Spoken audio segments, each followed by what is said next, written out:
En ce jour-là, Jésus sortit de la maison et s'assit au bord de la mer. De grandes foules se rassemblèrent près de lui, si bien qu'il monta dans une barque où il s'assit. Toute la foule se tenait sur le rivage. Et il leur dit beaucoup de choses en paraboles. Voici que le semeur est sorti pour semer.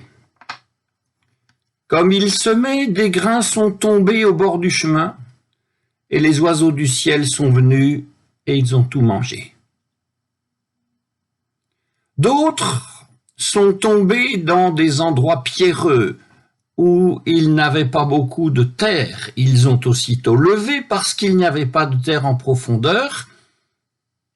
Là-dessus, le soleil étant monté, ils ont été brûlés, et faute de racines, ils ont séché.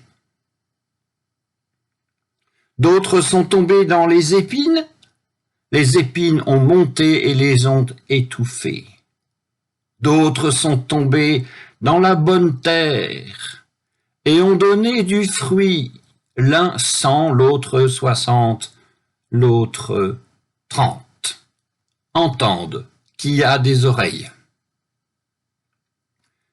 Les disciples s'approchèrent et lui dirent « Pourquoi leur parles-tu en parabole ?» Jésus répondit « Parce qu'à vous il est donné de connaître les mystères du royaume des cieux, tandis qu'à ceux-là, ce n'est pas donné. Car à celui qui a, il sera donné, et il sera dans la surabondance, mais à celui qui n'a pas, même ce qu'il a lui sera retiré. »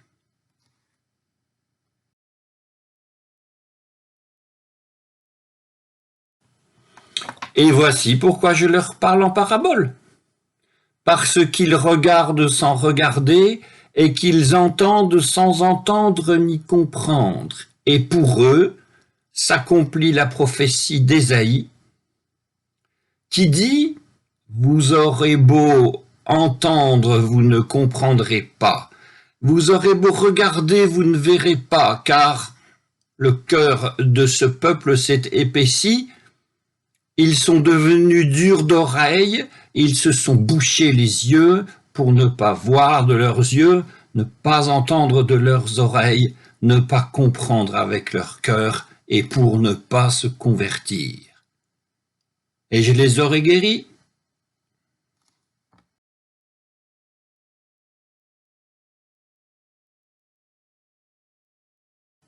Mais vous, heureux sont vos yeux parce qu'ils voient, et vos oreilles parce qu'elles entendent. En vérité, je vous le déclare, beaucoup de prophètes, beaucoup de justes ont désiré voir ce que vous voyez et ne l'ont pas vu, désiré entendre ce que vous entendez et ne l'ont pas entendu.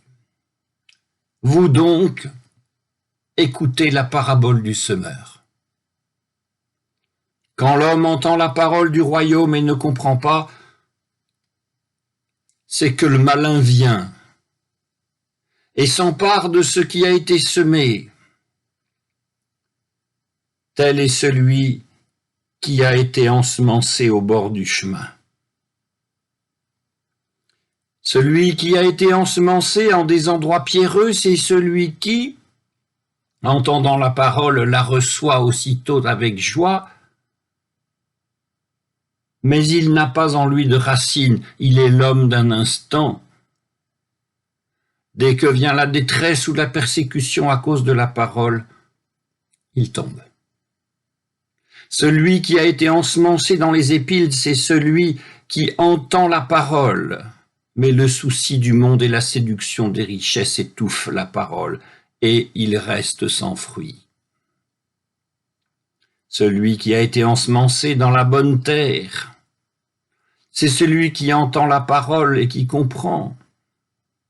Alors il porte du fruit et produit l'un 100, l'autre 60, l'autre encore 30.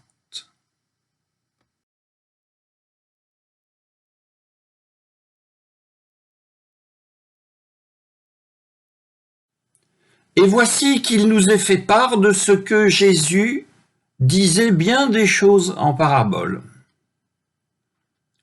Et de ce bien des choses, Matthieu, l'évangéliste, n'a conservé qu'une affaire de semeur, de semences et de ce qui s'ensuit. C'est curieux. 6 versets pour dire presque tout, 6 versets pour dire quelque chose d'essentiel, une petite histoire de rien. Il pourrait bien y avoir lieu en ce jour-là d'autres formes d'enseignement, du raisonnement pur, de la sagesse, de l'histoire prophétique, d'autres petites histoires encore, d'autres paraboles peut-être, et même certainement. Jésus pouvait bien donner toutes ces sortes d'enseignements.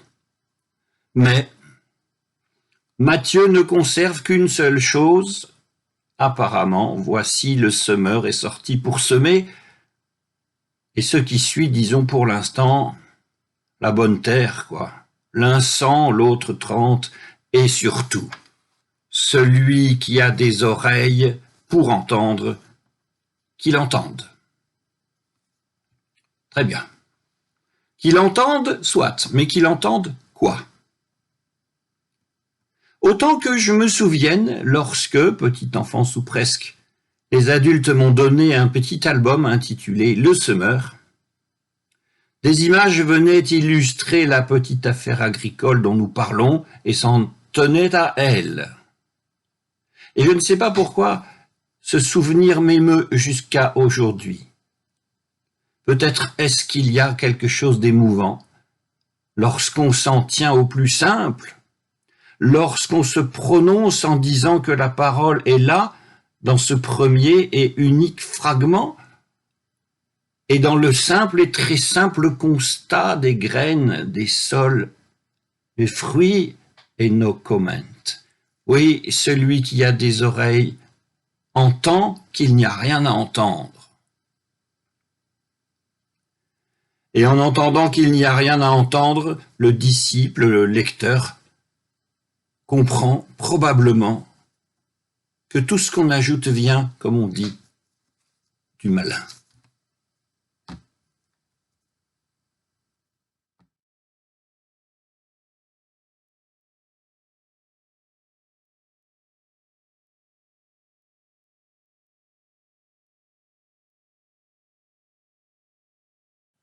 S'agissant donc du premier fragment, retenons cette première lecture, 6 versets, et tout est dit.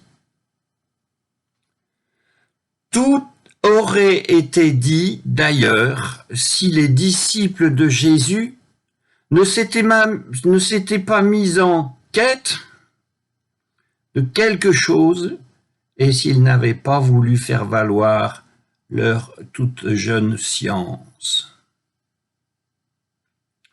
Cette jeune science, il la manifeste en posant à Jésus une question. Pourquoi leur parles-tu en parabole? Mais à quoi cette question fait-elle allusion? Il y a le choix. Cette question peut faire allusion à Jésus leur dit beaucoup de choses en parabole ou le semeur sorti pour semer.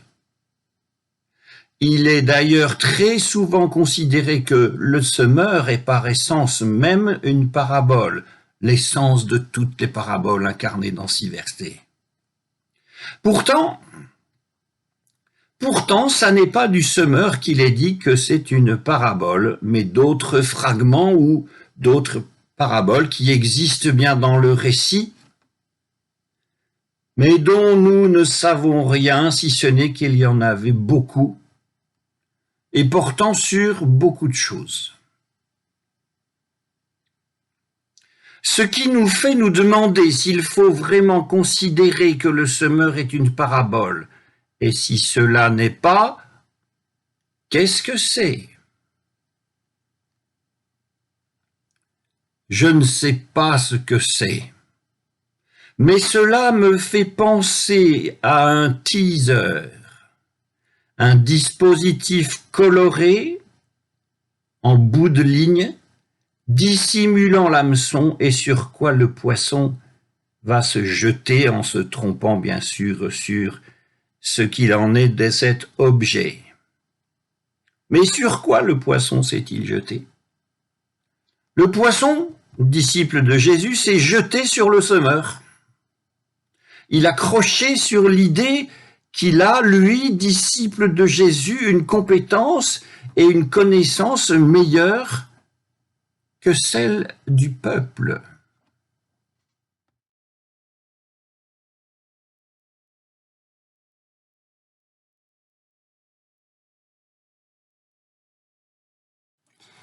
Mais ça n'est pas encore fini, parce qu'il nous faut, du moins si nous le voulons, lire encore une parabole désignée, elle, comme la parabole du semeur, désignée par Jésus lui-même. C'est elle. Mais, et la première alors, c'était quoi? C'était un petit exercice pour apprendre à lire avec le plus de fidélité possible des petits récits d'apparence toute simple, mais qui ne le sont jamais, qui parlent du royaume des cieux et de bien d'autres choses encore, qui ne sont jamais ce qu'il semble, ce qu'on croit. La première donc, ça n'était pas le semeur. C'était pour apprendre. Apprendre à lire. Et maintenant, c'est quoi? Eh bien, écoutez la parabole du semeur. Quand l'homme entend la parole du royaume et ne comprend pas, c'est que le malin vient et s'empare de ce qui a été semé dans son cœur. Tel est celui qui a été ensemencé au bord du chemin. Celui qui a été ensemencé en des endroits pierreux, c'est celui qui, entendant la parole, la reçoit aussitôt avec joie. Mais il n'a pas en lui de racine, il est l'homme d'un moment. Et dès que vient la détresse ou la persécution à cause de la parole, celui-là tombe. Celui qui a été ensemencé dans les épines, c'est celui qui entend la parole, mais le souci du monde et la séduction des richesses étouffent la parole et il reste sans fruit. Celui qui a été ensemencé dans la bonne terre, c'est celui qui entend la parole et comprend. Alors il porte du fruit et produit pour l'un 100, pour l'autre 60, pour l'autre 30. Et c'est cela, la parabole du semeur, et il n'y a pas de semeur. Et bien sûr, il est possible que quelqu'un trouve, que chacun évalue avec ça son évangélisation, son parcours, sa prédication, et s'octroie de bons points ou en distribue à d'autres, les mauvais ou les bons. Sauf que la souplesse acquise pour nous pendant la lecture et la méditation de la première partie du texte ne doivent pas, et je pense ne peuvent pas, être perdue. Je crois que cette souplesse est l'un des buts essentiels de notre vie spirituelle. Et voici, c'est la raison pour laquelle le semeur est sorti pour semer. Amen.